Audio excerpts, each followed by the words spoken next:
आपण ऐकत आहात अध्यायम या कथेचा अंतिम भाग सुरू करण्याआधी प्लीज माझ्या चॅनलला सबस्क्राईब केलं नसेल अजूनही तरी पहिल्यांदा सबस्क्राईब करून घ्या आणि आधीचे पार्ट ऐकले आहेत याची खात्री करून घ्या. चला सुरुवात करते. अध्यायम भाग 94. उद्या निकाल होता. अर्जुन आणि अक्षयाला ॲडव्होकेट देशमुख यांनी ऑलरेडी निकाल त्यांच्या बाजूने लागणार असल्याची ग्वाही दिली होती. पण तरीही कसलीशी चिंता अर्जुनला त्रास देत होती. तो त्याच विचारात थोडासा अस्वस्थ फील करत होता. रात्रीची जेवणं झाल्यावर तो बाबांसोबत पाय मोकळे करून आला आणि त्यानंतर एकटाच बंगलोच्या टेरेसवर जाऊन इकडून तिकडे फिरत होता. त्याला वाटणाऱ्या अस्वस्थतेमागचं कारण त्याला समजत नव्हतं. एवढ्यात त्याला स्नेहाचा कॉल येऊ लागला. आता या क्षणाला ती का कॉल करते आहे?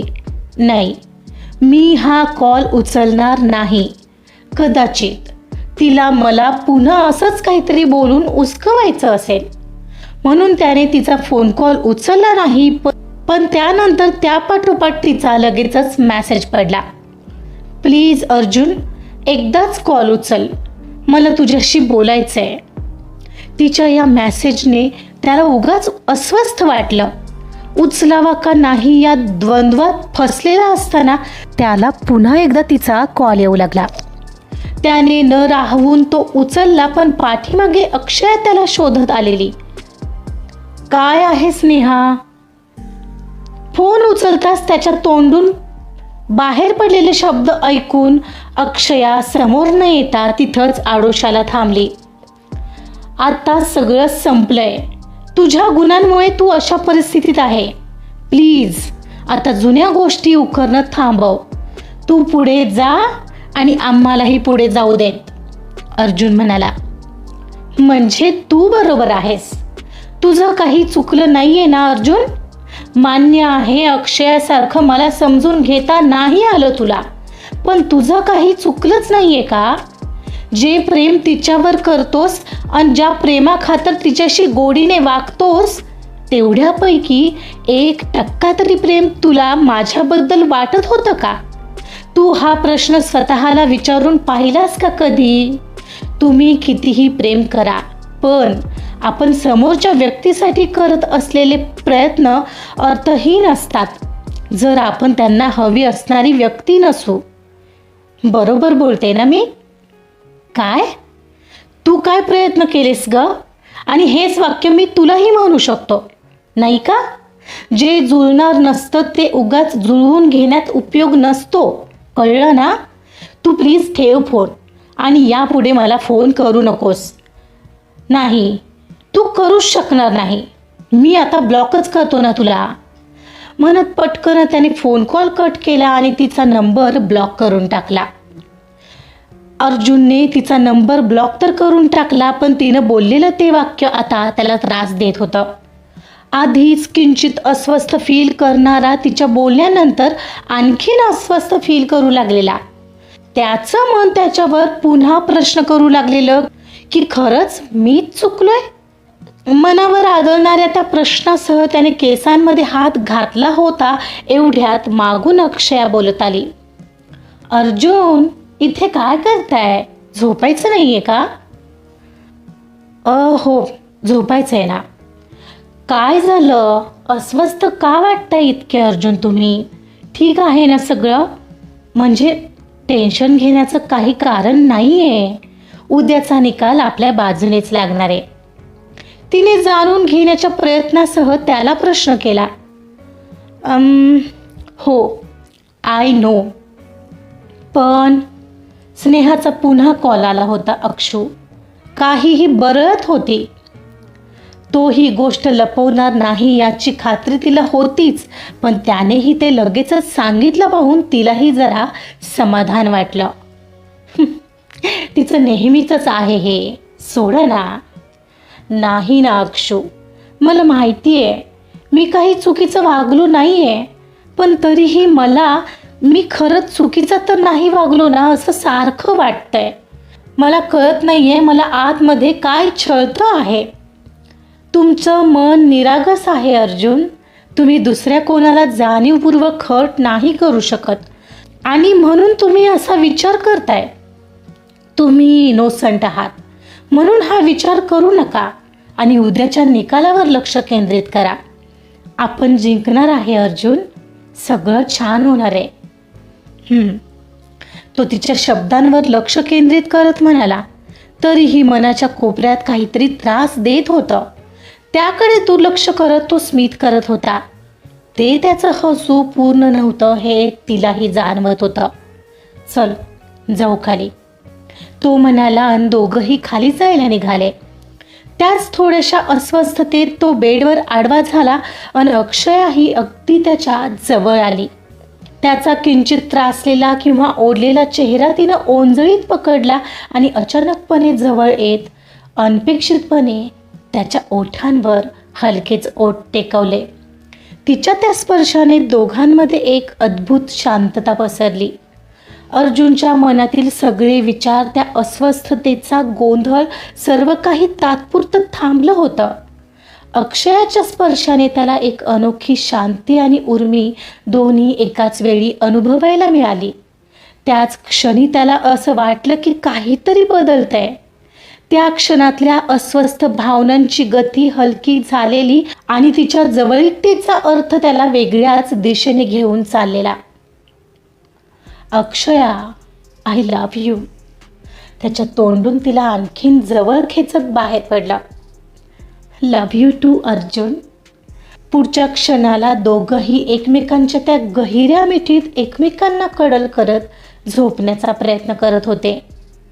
ती आपल्याला किती छान ओळखते हा विचार त्याला नेहमीच समाधान देऊन जायचा. तिचं वागणं, बोलणं आणि कृती नेहमीच त्याला वेगळ्याच हिंदोळ्यावर घेऊन जायची. आताही तो त्या झोपाळ्यावर समाधानाचे झोके घेत होता. अखेर निकालाची डेट उगवली. अक्षया आणि अर्जुन आज अंतिम सुनावणीसाठी कोर्टात हजर होते. सगळ्यांचं लक्ष जज साहेबांच्या बोलण्याकडे केंद्रित होतं आणि वातावरण तणावपूर्ण होतं. जज साहेबांनी त्यांच्या निर्णयाची कागदपत्र उचलली आणि अखेर त्यांनी निर्णय जाहीर करायला घेतला. कोर्टाच्या कक्षामध्ये निर्णय सुनावताच शांतता पसरली. जज साहेबांनी आपला निर्णय जाहीर केला होता. अक्षया आणि अर्जुन आनंद आणि समाधानाने हसत एकमेकांकडे पाहत होते, कारण निकाल अर्जुन आणि अक्षया यांच्या बाजूने लागला होता. स्नेहा मात्र तो निकाल ऐकून दुखावलेली त्या दोघांकडे रागाने पाहत होती आणि मनाशी म्हणत होती, ही अक्षया फार उड्या मारते आहे. समजते काय स्वतःला? ठीक आहे ना, मी तिला संपवणार कायमची. मग बघते अर्जुन कसा खुश राहतोय. एवढा रागीट, आता बरा एवढा शांत झालाय. आय नो हे सगळं तिच्यामुळे आहे. न्यायाधीशांचा निर्णय स्पष्ट आणि कठोर होता. स्नेहाने केलेल्या खोट्या आरोपांसाठी दोषी ठरवून तिला नुकसान भरपाई देण्याची आणि योग्य शिक्षा देण्याचा आदेश देण्यात आला. त्यासोबतच समीरवरही योग्य कारवाई करण्यात आली, कारण त्याने खोट्याची साक्ष दिली होती.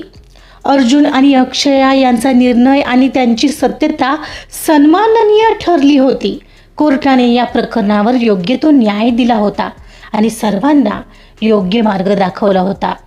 एवढ्यात सगळे उठून कोर्टाबाहेर निघाले होते. बाहेर येताच वकिलांनी अर्जुन आणि अक्षयाचं अभिनंदन केलं. अभिनंदन मिस्टर अर्जुन आणि अक्षया. Thank you sir. खरं तर तुम्ही खूप छान काम केलं. आपले मुद्दे प्रभावीपणे मांडलं जाणं पण तितकंच महत्त्वाचं होतं. तुम्ही त्यासाठी प्रसिद्ध आहातच. So thank you so much, Arjun म्हणाला. अर्जुन आणि अक्षया स्मित करत वकिलांशी बोलून होताच कारकडे निघाले. एवढ्यात वकिलांनी अर्जुनला पुन्हा एकदा हाक मारली. अक्षया, तू कारमध्ये जाऊन बस, मी आलोच, तिला म्हणत तो वकिलांशी जाऊन बोलू लागला आणि अक्षया कारकडे निघाली. ती कारपर्यंत पोहोचली आणि कारचा डोर उघडणार तोपर्यंत एवढ्यात स्नेहा कुठून तरी आली. हॅलो मिसेस अर्जुन, खूप खुश आहेस ना आज? तिच्या आवाजाने अक्षया तिच्याकडे वळली. तुला काय हवंय आता? अजूनही समाधान झालं नाहीये. कोणाला समजावते म्हणा मी. तसंही म्हणतात ना, शहाण्याला शब्दाचा आणि मूर्खाला जोड्याचा. पण मला वाटतं तुला तर जोड्यांचाही समजणार नाही. सोड. सोड काय? सोडायला आले नाहीये मी तुला, संपवायला आले, ती म्हणाली आणि सरळ पाठीमागे लपवलेली बंदूक तिनं तिच्यावर ताणली. जिंकलीस ना ही लढाई, पण आयुष्याची ही लढाई मात्र तू कधीच जिंकू शकत नाही, एवढं लक्षात ठेव. हा तुझा आयुष्यातला शेवटचा दिवस आहे. तिच्या हातात अचानक बंदूक पाहून तिच्या हृदयाचा ठोका चुकला. स्नेहा, काय करतेस? तुझं डोकं ठिकाणावर आहे ना? अक्षया म्हणाली. माझं डोकं ठिकाणावर नाहीच आहे, कळलं? आणि आज नाही ना मी तुला मारलं तर माझं नाव स्नेहा नाहीये. अर्जुन, अर्जुन ही काय करते बघा. काही अंतरावर असलेल्या अर्जुनच्या कानावर अक्षयाचा आवाज पडला. तसं अर्जुनने तिच्याकडे पाहिलं. पाहतो तर बंदूक ताणलेल्या स्नेहासमोर अक्षया होती. क्षणभर ते दृश्य पाहून त्याच्या पायाखालची जमीनच सरकली. Sneha, are you mad? तो पटकन त्या दिशेने जायला निघाला. कोणीही मध्ये यायचा प्रयत्न केलात ना तर मी त्यालाही मारून टाकेल. So stay away from me. ती तिच्या बाजूला येणाऱ्या लोकांवर ही बंदूक ताणून धमकावत होती. त्यांच्या बाजूने येणाऱ्या ज्या पोलिसांची बंदूक तिने उचलून आणलेली, एव्हाना तो सुद्धा तिच्या दिशेने जायला निघालेला. सोडून गेली असतीस ना त्याला तर ही वेळ आलीच नसती. पण फार शहाणपणा करत होतीस ना. तुला काय वाटतं? कोण आहेस ग तू?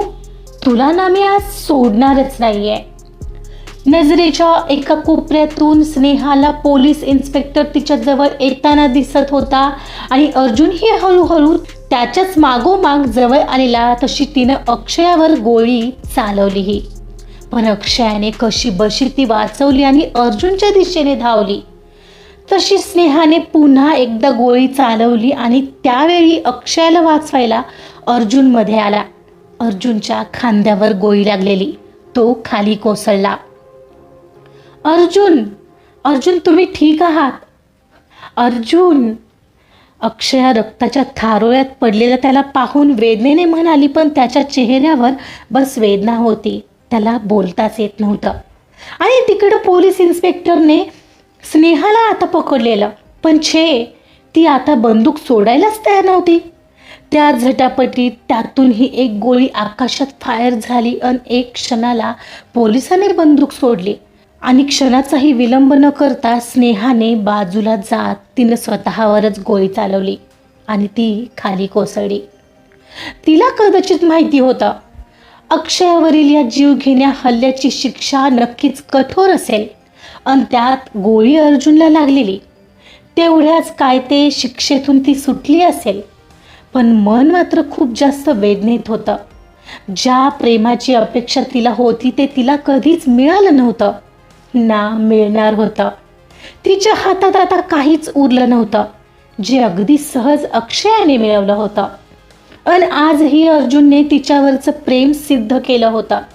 तिच्यावर चालवलेली गोळी अर्जुनने स्वतःवर घेऊन, आणि हेच तिला खोलवर हर्ट करत होता.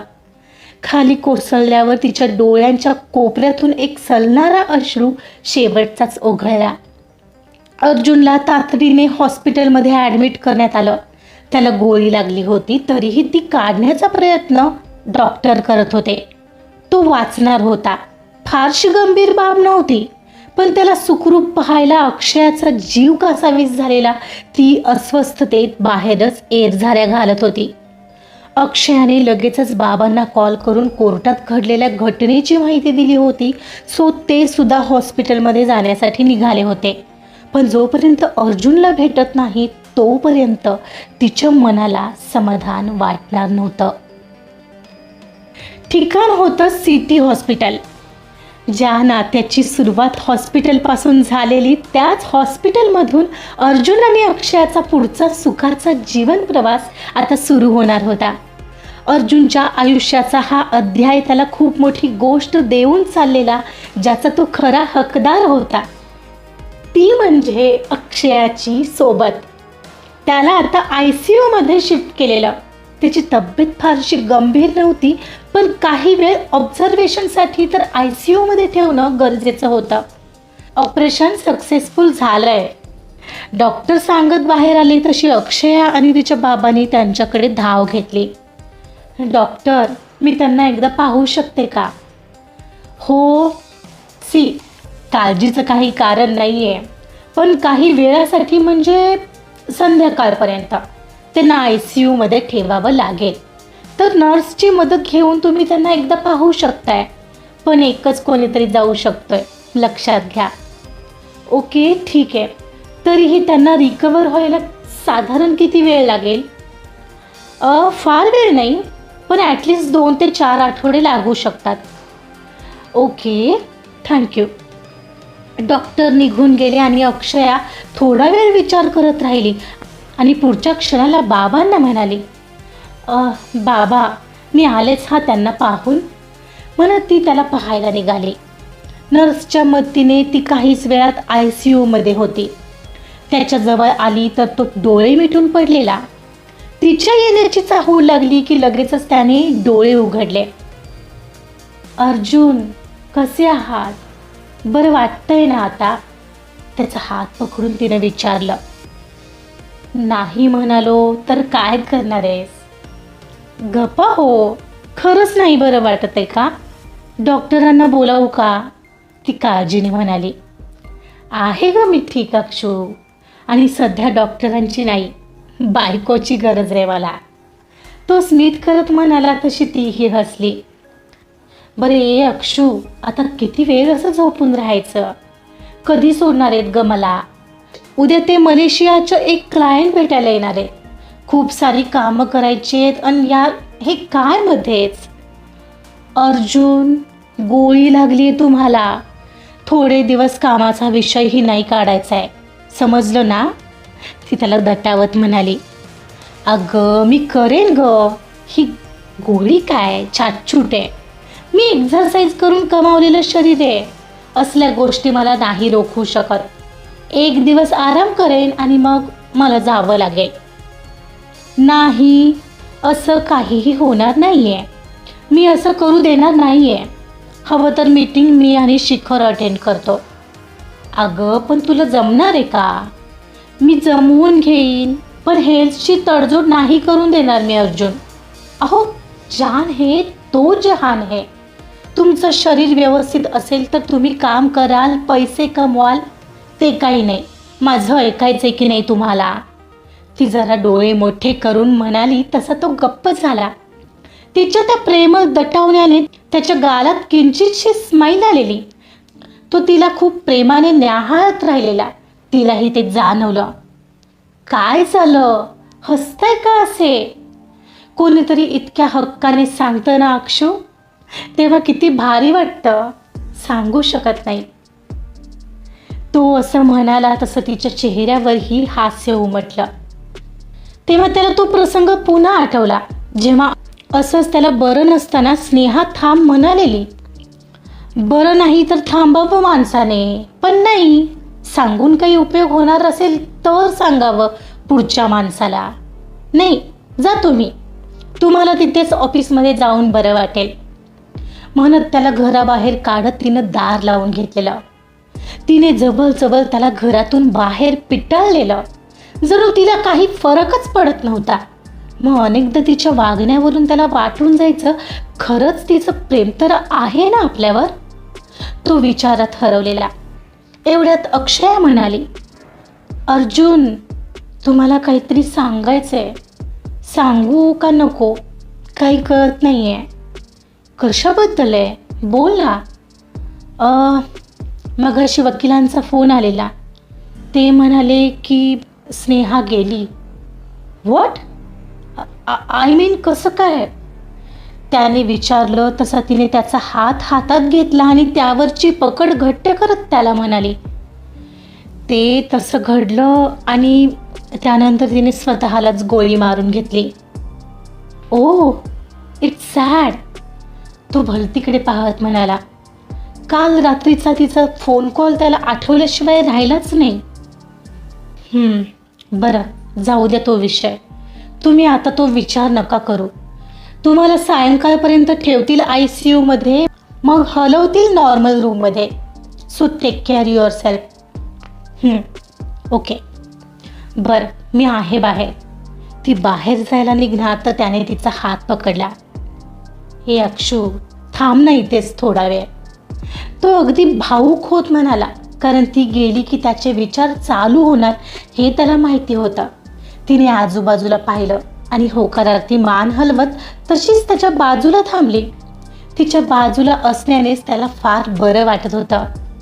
ती त्याच्या हातावर थोपटत राहिली होती. दुसऱ्या दिवशी डॉक्टरांनी अर्जुनला रिकवर होण्यासाठी काही महत्त्वाच्या सूचना दिल्या. 2 ते 4 आठवड्यांचा काळ त्याला पूर्णपणे ठीक व्हायला लागणार होता. आणि अक्षयाही त्याला याप्रमाणेच वागायला लावणार होती. दुसऱ्या दिवशी त्याला डिस्चार्ज मिळाला आणि तो आपल्या घरी आला. अक्षया आणि अर्जुन यांचं नातं आता एक नवीन दिशा घेत होतं. त्या घटनेनंतर पासून ती त्याची अगदीच काळजी घेऊ लागलेली. सुरुवातीला त्याला कपडे बदलता येत नसायचे, तर त्याच्या मदतीला ती हजर असायची. तिचं त्याच्यासाठी झटणं, त्याला काय हवं काय नको हे पाहणं, हे पाहूनच त्याला आणखीन तिच्याबद्दल प्रेम वाटू लागलेलं. शिवाय तिने त्याला आठवडाभर तरी घरी थांबण्यास भाग पाडलेलं. आणि यासाठीच त्याच्या महत्त्वाच्या मीटिंग्स शिखरसोबत ती स्वतः अटेंड करत होती. म्हणजे त्याची शारीरिक आणि मानसिक काळजी तर ती घेतच होती, पण सोबतच ती त्याच्या ऑफिसमधल्या कामाचाही भार सांभाळत होती. आणि यासाठी नक्कीच त्याला तिचा प्राऊड वाटणं यात काहीही गैर नव्हतं. एका आठवड्याभरानंतर तसा तो घरून काम करू लागला होता, पण केवळ महत्त्वाचे कॉल घेणं आणि ईमेल पाहणं एवढंच त्याला ती करू द्यायची. अर्जुनला आता खऱ्या यशाचा अर्थ कळत होता. तुम्ही यश मिळवता तेव्हा ते यश सेलिब्रेट करण्यासाठी जेव्हा तुमच्या आजूबाजूला तुमचे मनवणारे लोक असतात, तेव्हा ते खऱ्या अर्थाने यश असतं. जे साजरं करत असताना त्याची अक्षया आता त्याच्यासोबत कायम होती. आणि याच सगळ्याचा परतावा म्हणून स्वखुशीने बरा होताच तो तिच्यासाठी लहानशी ट्रिप आयोजित करण्याचं मनोमन ठरवत होता. अर्जुन ठीक झाल्यावर काही दिवसानंतर गोव्यातल्या एका क्लायंटसोबत महत्त्वाची मीटिंग आहे असं काहीतरी सांगून अर्जुन तिला घेऊन आज गोव्यात पोहोचला होता. ती सायंकाळी 5ची वेळ होती. तिला अजूनही माहिती नव्हतं. हे खास सरप्राईज अर्जुनने केवळ तिच्यासाठी प्लॅन केलंय. मागच्या वेळी हनीमूनसाठी एन्जॉय करायला गेलेल्या अक्षयासोबत अर्जुन काम करण्यात गुंतलेला, आणि यावेळी काम आहे असं सांगून तिला ट्रिपचं सरप्राईज देणार होता. हे निश्चितच आकर्षक सरप्राईज असणार होतं अक्षयासाठी. ते त्यांच्या ठरलेल्या क्लायंटच्याच हॉटेलमध्ये पोहोचले. मीटिंग आहे म्हणून ती फ्रेश झाली आणि तयार होत होती. तिने साधाच ड्रेस घातलेला, मीटिंग आहे असं समजून. आणि कुठे फिरायला जाता येईल या 2 दिवसात हे पाहण्यात मोबाईलवर बिझी असलेल्या अर्जुनच्या कानावर तिचे शब्द पडले. अर्जुन, माझं झालंय. किती वाजेपर्यंत मीटिंगला पोहोचायचं आहे? एक 5 मिनिट. हां अक्षू, मी जरा एक गोष्ट पाहतोय. अहो मग मीटिंगला उशीर नाही का होणार? चीन अक्षू, झाला तर झाला उशीर. तो असं काहीतरी विचित्र बोलत होता आणि तिला तर समजेनाच झालेलं. मग ती त्याच्याकडे दुर्लक्ष करत गॅलरीमध्ये आली, जिथून छान बीचचा व्ह्यू दिसत होता. ओ माय गॉड, कसला सुंदर व्ह्यू आहे हा. ऑसम. अर्जुन, ऐका ना, मीटिंग झाल्यावर बीचवर जायचं का प्लीज? ती तिथूनच त्याला आवाज देत म्हणाली. तू म्हणशील तसं अक्षू. आत्ता म्हणत असशील तर आत्ता निघूया. एवढ्यात पाठीमागून तो आला आणि तिला पाठीमागून मिठीत घेतलं आणि तिच्या मानेवर ओठांची नक्षी उमटवू लागला. आणि मीटिंगचं काय? ती आता त्याच्याकडे वळून विचारत होती. अरे हो, विसरलोच. आणि हे काय घातलंय? बीचवर जाताना असे कपडे घालतात का? जा ना, छान काहीतरी घालून ये.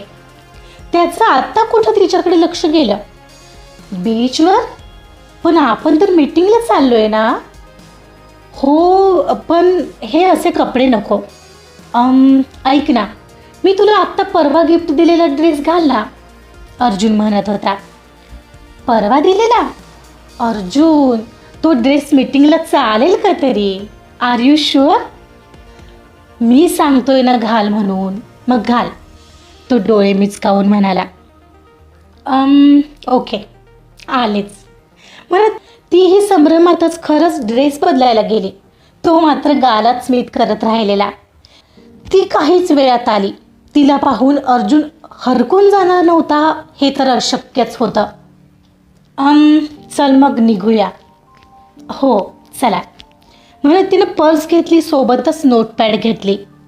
अक्षू, याची काही गरज नाही आहे. तिच्या हातातली नोटपॅड काढून त्याने तिथंच ठेवली आणि ते रूम बाहेर पडले. तिला त्याचं वागणं अजूनही समजलं नव्हतं. असली कसली मीटिंग आहे अर्जुन? काय चाललंय काय? ती त्याला विचारत होती, पण तो काही उत्तर देत नव्हता. आता डायरेक्ट त्याने बीचच्या दिशेने चालायला सुरुवात केली होती. अर्जुन, बीचवर आहे आपली मीटिंग? हो, चल, तू किती प्रश्न करशील? अहो, नक्की काय विचार चाललाय तुमच्या मनात? अर्जुन, काहीतरी बोला. तिचे प्रश्नावर प्रश्न येत होते. आता मात्र तो पुढे चालत राहिला. दोघंही चालत बीचवर पोहोचले. तो एक प्रायव्हेट बीच होता, त्यामुळे तिथं फारशी गर्दी नव्हती. आता तर तिलाही शंका येऊ लागलेली, पण एकदा तरी ते स्वतःच सांगतील तर तिला आणखीन छान वाटेल. कुठं आहे मीटिंग अर्जुन? क्लायंट तर दिसत नाहीये. नक्की चाललंय काय? मला कळेल का? काय चाललंय काय म्हणजे? माझ्या आयुष्यातल्या सर्वात महत्त्वाच्या क्लायंटसोबतची मीटिंग आहे ही, आणि माझ्या क्लायंटला बीच आवडतो ना. मग मिसेस अक्षया, कसं वाटलं सरप्राईज? तिच्या चेहऱ्यावर आता खूप हास्य होतं आणि सोबतच डोळ्यात अश्रू. हो हो, म्हणजे तुम्ही हे सगळं माझ्यासाठी केलंय. आधी का नाही बोललात अर्जुन? आधी बोललो तर मग ते सरप्राईज राहिलं असतं का? तो मिश्किलपणे हसत म्हणत होता. आणि तिच्यासाठी बदलत चाललेला तो तिला प्रत्येक क्षणाला थक्क करून सोडत होता. Arjun, I love you so much. तुम्ही किती वेगळे आहात. तीही आनंदाने जाऊन त्याला बिलगली. I love you too Mrs Arjun, माझी गोड बायको. तोही तिच्या भोवतीची मिठी घट्ट करत म्हणाला. काही क्षण दोघंही एकमेकांच्या मिठीत विरघळण्याचा विलक्षण अनुभव घेत होते. समुद्रावरील ती शांतता आणि लाटांचा तो आवाज कानात तसाच साठत होता, आणि ते एका समाधानाच्या वेगळ्याच शिखरावर होते, जिथं दुःख त्यांना स्पर्शूही शकत नव्हतं. एक क्षणाला दोघंही बाजूला झाले. बाजूला होताच अर्जुनने तिच्या पुढे हात केला. मिसेस अर्जुन, चला जरा बीचवरील या सैरसपाटीचा अनुभव घेऊया. हो नक्कीच. तिच्या चेहऱ्यावरील हास्य क्षणाक्षणाला गडद होत होतं आणि ते पाहून तो देखील सुखावत होता. त्यांची पावलं आता एकमेकांच्या सोबतीने बीचच्या वाळूवरती ठसा उमटवत निघालेली, अगदी दिवसेंदिवस त्यांच्या ठळक होणाऱ्या प्रेमासारखीच. अर्जुनच्या प्रेमाचा अध्याय एका नव्या मार्गाकडे निघालेला, आणि त्या दिवशी गोव्याचा समुद्रही साक्षी होता. अर्जुन अक्षयाच्या प्रेमाच्या नव्या प्रवासासाठी आणि नव्या सुरुवातीसाठी. समाप्त. एखाद्या व्यक्तीच्या वागण्यामागची दुसरी बाजू ही असू शकते. हे ज्याला कळतं तो व्यक्ती कधीही समोरच्या व्यक्तीला समजून घ्यायला चुकत नाही. कशी वाटली ही कथा हे आपल्या कॉमेंट्समधून नक्की कळवा. आज तर तुमच्या कॉमेंट्स यायलाच हव्यात. आणि हो, लवकरच सुरू करते गंधफुलांचा गेला सांगून ही दर्श आणि मृदुलाची कथा. ती राजकुमारी आहे, पण त्याला माहीत नाहीये. नाही माहीत होतं त्याला की तिचं त्याच्यावर वेड्यासारखं प्रेम आहे. पण हे जेव्हा कळलं तेव्हा ती आजूबाजूला कुठेच नव्हती. कसा शोधेल दर्श त्याच्या मृदुलाला? लवकरच याचा एखादा टीझर पोस्ट करेल. ऐकत रहा साहित्यकल्प या यूट्यूब चॅनलला. आणि अशाच प्रकारच्या कथा ऐकण्यासाठी लाईक करा, सबस्क्राईब करा आणि शेअर सुद्धा करा. Thank you so much.